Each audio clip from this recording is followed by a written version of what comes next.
Hello mga ka-agri. Update tayo ngayon. Tagal ko na pong hindi nag-upload ng video po, pero ngayon maharap ko na siya. At tuloy pa rin po tayong nagtatanim ng lettuce. So ito po yung old na greenhouse namin. At kung makikita nyo, ito mga nakaraang buwan ay medyo maulan po. At punggos po yung karaniwang kalaban natin kapag umuulan. So yan, yung mga lumot na yan, yan po yung nagiging kalaban ng hydroponics po, yung punggos. So ngayon, ginawa ko, okay naman sila. Wala naman ako nakikitang signs ng punggos po. At ang ginawa ko dito, naglinis ako ng mga damo. Yan, tinapalan ko siya ng mga plastic muna. Total hindi pa naman siya ganun kainitan, pero pagka mainit po ang panahon, hindi po advisable yung plastic sa ilalim ng parang plastic mulch po yan eh. So yung itim na yan ay mainit po yan. At ugalian po nating maglinis ng ating greenhouse, magdamo. So, tag-ulan po kasi ngayon, ito walang bakod yan, kaya yung tubig pumapasok dito sa ating greenhouse.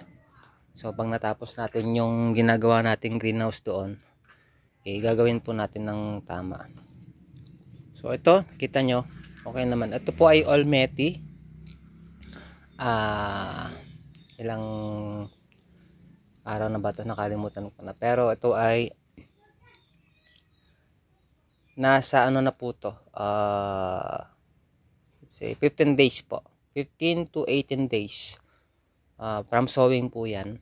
So yan, transplant ko lang.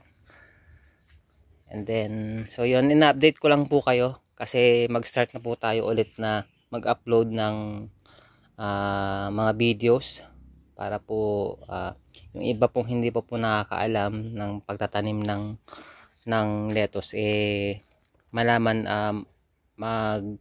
makakuha rin po ng kaalaman para sa pagtatanim ng lettuce.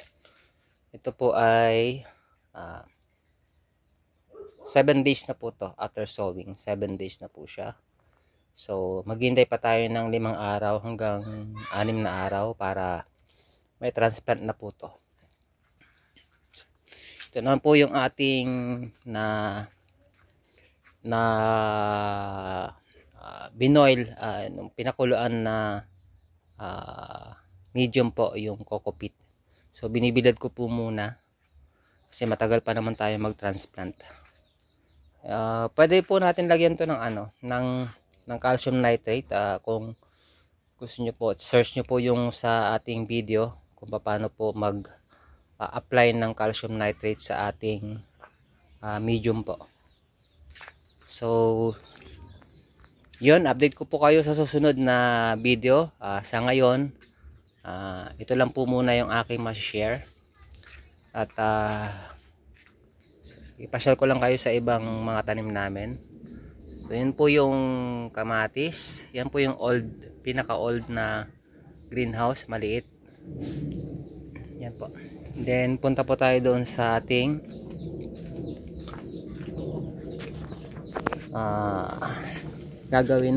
ginagawang greenhouse sa ngayon. So yan po tayo nagluluto ng ating coco peat. Maliit lang po yan na lutuan. Then ito po yung ating ginagawang greenhouse. Mga poste na po yan. Okay. Tansya ko ito po ay 3 meters by 10 yata. Anyway, i-update ko pa rin po kayo kung ano talaga yung eksaktong sukat ng greenhouse na to. Okay? So medyo medyo malaki ng konti para sa ating mga backyard growers po ng lettuce. Medyo okay na po to sa mga nag-uumpisa. So yun, salamat po at paki-like lang po yung ating videos kung nagustuhan nyo po yung ating update. Sa umpisa lang po yan, Gagawan ko rin po ng video itong ginagawa nating greenhouse para sa mga nagtitipid.